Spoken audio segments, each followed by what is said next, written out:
pemahaman awal kita tentang penderitaan. Hidup ini memang banyak penderitaan, tapi jangan lupa ada orang yang kalau bahasanya anak-anak muda hari ini, orang-orang yang agak lebay tentang penderitaan hidupnya, sehingga mengalami delusi.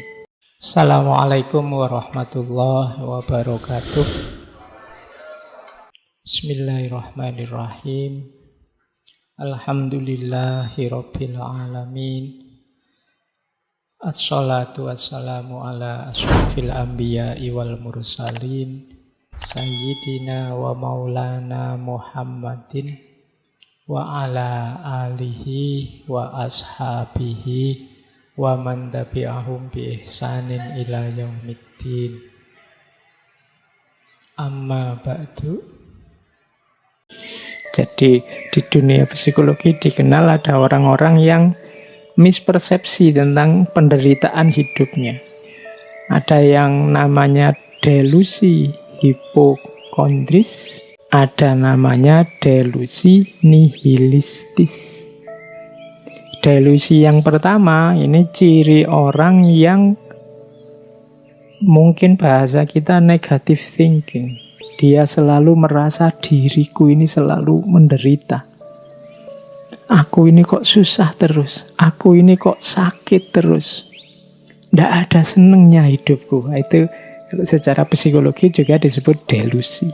Delusi itu berarti semacam tertipu, dia memahami dirinya, mispersepsi tentang dirinya. Apa iya sih hidup kita ini 100% isinya susah terus, menderita terus, kecewa terus, cemas terus? Kan enggak. Masih banyak hal yang bisa disyukuri. Tapi orang-orang yang kena delusi ini merasa bahwa hidupku selalu menderita. Ada yang lebih dari itu, namanya delusi nihilistis. Delusi nihilistis ini merasa bahwa tidak cuma aku ini selalu menderita, tapi aku ini sudah tidak ada harganya. Tidak berguna lagi aku hidup di dunia. Apa gunanya aku ada sekarang? Nah, itu namanya delusi nihilistis. Menganggap dirinya tidak penting lagi untuk ada. Untuk yang mengalami yang kedua ini hati-hati. Karena jangan sampai melahirkan tindakan-tindakan yang merugikan diri sendiri dan orang lain. Penderitaan ya kita akui, hidup ini memang banyak sekali hal-hal yang membuat kita menderita dalam tanda petik. Tapi ya jangan berlebihan. Sampai tadi mengalami delusi, menganggap hidup kita selalu tidak ada senangnya sama sekali. Atau yang nihilitis, hidup kita ini tidak ada harganya. Saya itu apa sih Pak? Hari ini kan banyak istilah itu ya, tidak apa-apa untuk guyon. Tapi ya jangan sampai beneran kita merasa bahwa hidup ini tidak ada harganya. Allah mengizinkan kita, menakdirkan kita bisa hidup, eksis hari ini di muka bumi, pasti ada tujuan, ada nilai, ada harganya. Tidak ada orang yang sama sekali tidak ada harganya. Mungkin kita menyebut ada lupa orang-orang yang jadi sampah masyarakat. Ya, itu hanya salah kelola saja, baik dirinya maupun masyarakatnya, sehingga akhirnya dia tercampak, kita sebut sampah masyarakat. Itu pun ada harganya. Kadang-kadang ini nanti membawa orang jadi seperti saya sebut di minggu lalu, orang yang depresi terus mengakhiri hidupnya sendiri. Pandangan para filosof barat sekarang tentang apa yang disebut penderitaan. Jadi tidak hanya para filosof timur atau dalam tradisi tasawuf yang kita kenal sering bilang bahwa hidup ini penderitaan. Beberapa filosof besar barat, bahkan filosof-filosof kunci juga punya pandangan bahwa hidup ini isinya memang kesulitan, kesusahan, penderitaan. Cuma ada cirinya. Kalau di barat ini membaca penderitaan itu sebagai tantangan. Jadi penderitaan itu sebagai fase yang penting kita sadari untuk kita berkembang lebih baik. Begitu kita sadar, wah menderita ini, aku susah ini. Ini di barat biasanya dipandang sebagai tantangan. Gimana caranya aku keluar dari penderitaan ini, aku bisa menang dari penderitaan ini. Itu ciri peradaban barat. Misalnya ada pandangan Arthur Schopenhauer. Beliau menulis tentang the world as will and idea, dunia sebagai keinginan dan ide. Katanya Schopenhauer, hidup ini digerakkan oleh keinginan kita. Hari ini kita masih bisa hidup, bergerak, aktif, itu kan karena ada keinginan. Sayangnya, tidak semua keinginan kita bisa terpenuhi. Bahkan bisa dipastikan sebagian besar keinginan kita tidak terpenuhi. Nah, akhirnya apa? Karena keinginan kita tidak semua terpenuhi, kan lahir kekecewaan-kekecewaan, lahir kesedihan-kesedihan, lahir penderitaan. Jadi ternyata manusia itu hakikat hidupnya adalah menginginkan sesuatu, tapi di balik keinginan itu ada kondisi bahwa tidak semua keinginannya terpenuhi. Berarti apa? Ya hidup ini ternyata intinya ya memang sulit, menderita. Kalau gitu apa gunanya hidup? Bunuh diri aja kok, katanya Arthur Schopenhauer. Ya jangan dikira bunuh diri itu bebas dari penderitaan, bebas dari keinginan. Justru bunuh diri itu kita terjebak pada keinginan yang lain. Keinginan untuk mati, keinginan untuk tidak ada masalah kalau saya sudah mati. Bisa-bisa kita tertipu. Jadi ingin bebas dari penderitaan dengan mengakhiri hidup, karena menganggap hidup ini serba penderitaan, tapi kita terjerat oleh penderitaan yang baru, terjerat oleh keinginan yang baru. Jalannya, katanya Schopenhauer, bukan dengan cara mengakhiri hidupnya, tapi apa? Mengontrol keinginannya. Jangan terlalu banyak karep, jangan terlalu mengandai-andai punya keinginan yang aneh-aneh. Nah, itu bisa jadi solusi untuk mengakhiri penderitaan. Jadi katanya Schopenhauer, ya diatur saja keinginannya. Jangan menginginkan yang aneh-aneh, yang tidak terjangkau, sehingga kita tidak banyak kecewa. Nah, itu gayanya Arthur Schopenhauer. Nietzsche, kemarin kita banyak membahas tentang Nietzsche. Nietzsche punya quote yang sangat terkenal, "To life is to suffer. To survive is to find some meaning in the suffering." Hidup berarti menderita. Untuk survive berarti memberi makna terhadap penderitaan. Jadi katanya Nietzsche, tidak bisa, hidup itu memang isinya penderitaan. Caranya biar tidak menderita, biar selamat dari penderitaan apa? Kalau di Nietzsche ya, find some meaning in the suffering. Temukan makna dalam penderitaan.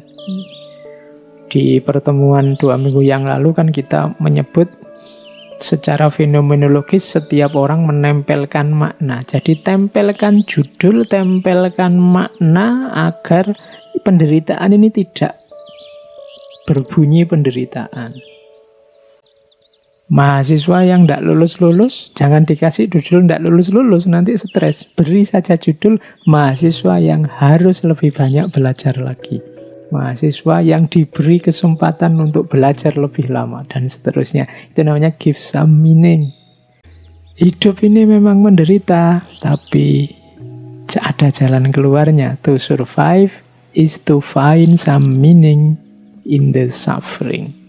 Beri makna saja yang cocok sesuai keinginanmu, yang membuatmu bahagia.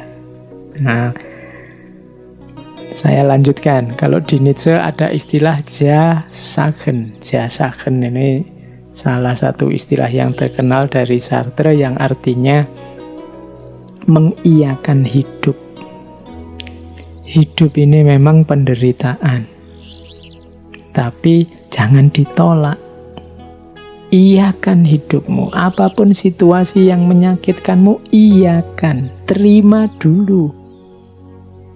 Karena kalau kita menolak situasi, kita tidak akan bisa keluar dari masalah, tidak akan bisa keluar dari penderitaan yang kita hadapi. Maka pertama-tama, ya sahen, mengiyakan hidup. Jadi tipsnya Nietzsche selanjutnya, iyakan dulu masalahmu. Nah, baru kalau sudah diiyakan, sekarang keinginanmu apa? Kalau menurutmu ini menyakitkan, membuatmu menderita, keinginanmu apa? Disitulah nanti Nietzsche punya will to power konsepnya. Jadi, oke, kalau keinginanmu itu wujudkan. Kalau keinginanmu itu, ya lakukan. Jangan diam saja, jangan malas, jangan lemah. Jangan jadi orang yang ingin dikasihani. Perjuangkan, wujudkan will to powermu. Keinginan, kalau makna letternya keinginan untuk menang, keinginan untuk berkuasa. Iya, tapi saya ingin keluar dari penderitaan ini, saya ingin melakukan ini, saya ingin membuahkan itu, saya ingin menghasilkan ini, wujudkan itu. Jangan jadi orang lemah, jangan jadi orang yang ingin dikasihani. Itulah nanti will to power. Jadi kalau ini agak beda sama Schopenhauer tadi. Kalau Schopenhauer ada masalah karena kita banyak keinginan, ya sudah, kalau ingin tidak banyak masalah, dibatasi saja keinginannya. Kalau Nietzsche tidak.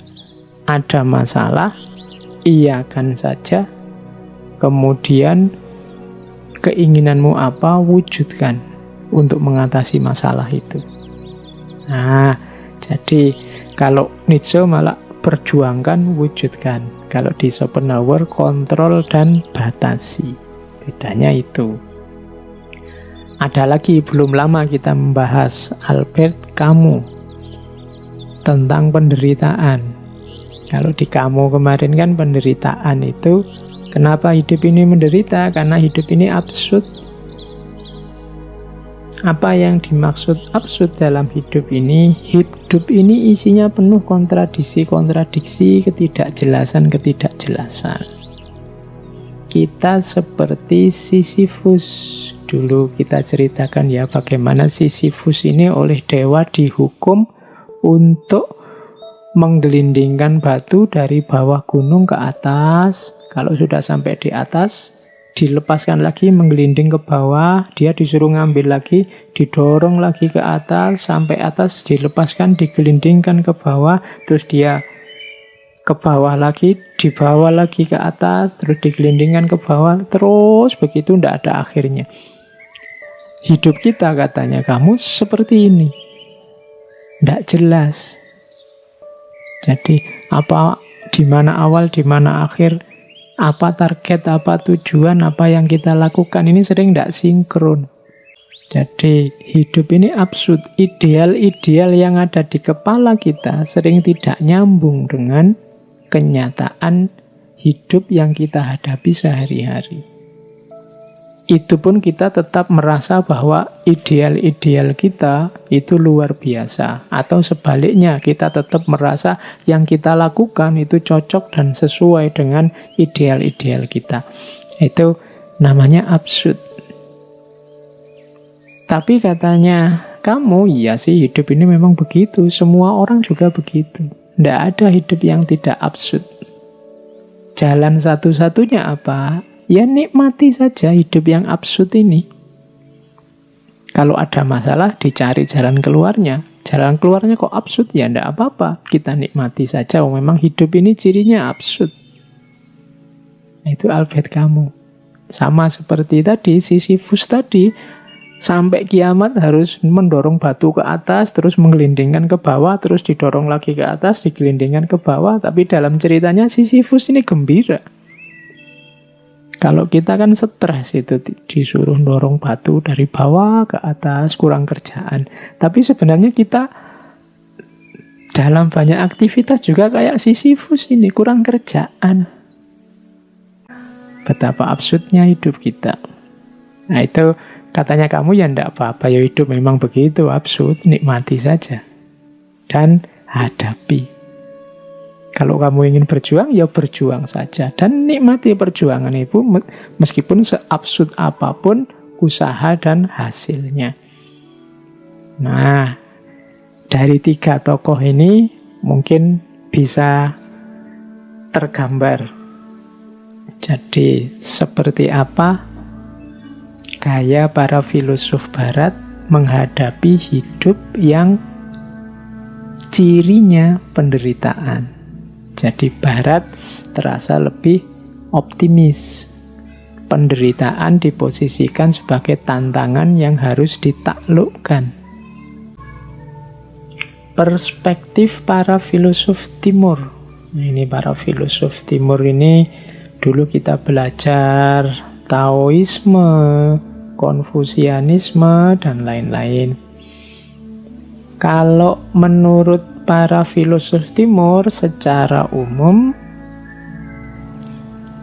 penderitaan itu sebenarnya terjadi karena manusia ilmunya kurang, pengetahuannya kurang dalam.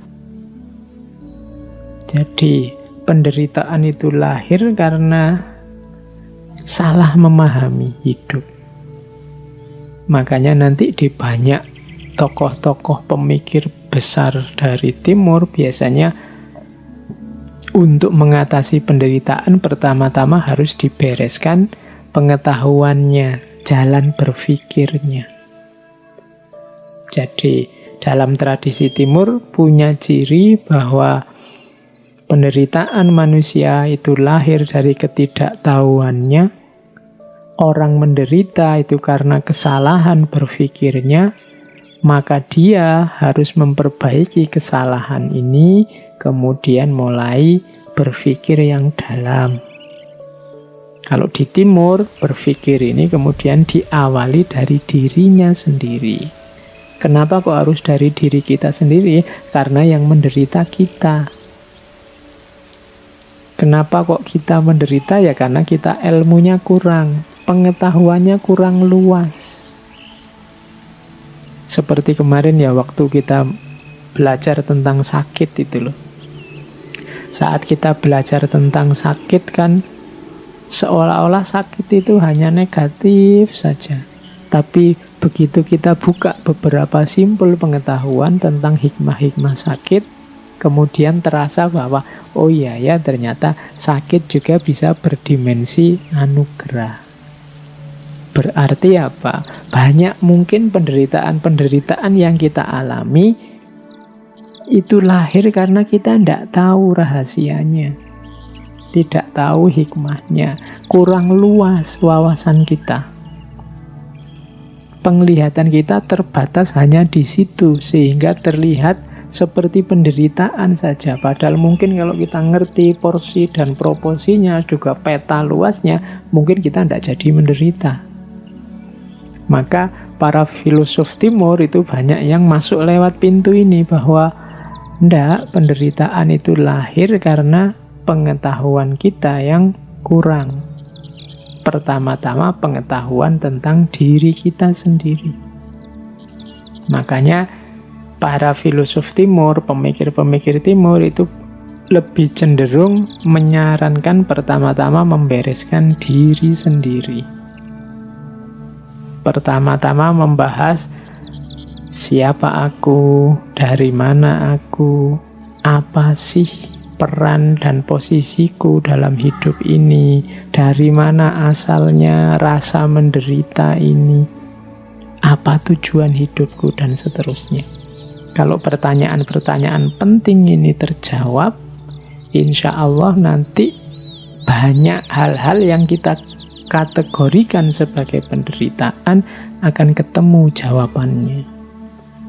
Nah ini cara berpikir semacam ini cara berpikir khas para pemikir timur.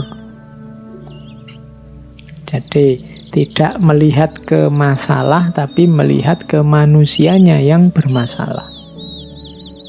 Karena yang sekeliling kita anggap sebagai sumber penderitaan, itu sebenarnya kan hal-hal yang netral-netral saja.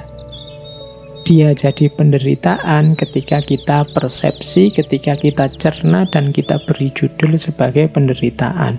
Maka kunci pertama yang harus dibereskan adalah manusianya. Oke, untuk malam hari ini saya cukupkan sekian dulu. Mohon maaf kalau ada yang kurang berkenan, mungkin 1-2 kekurangan apa, mohon dimaklumi. Kalau ada kekhilafan, kealpaan yang teman-teman ngerti benernya seperti apa, ya silahkan disampaikan. Kurang lebihnya mohon maaf. Wallahul muwaffiq, wallahu a'lam bissawab. Wassalamualaikum warahmatullahi wabarakatuh.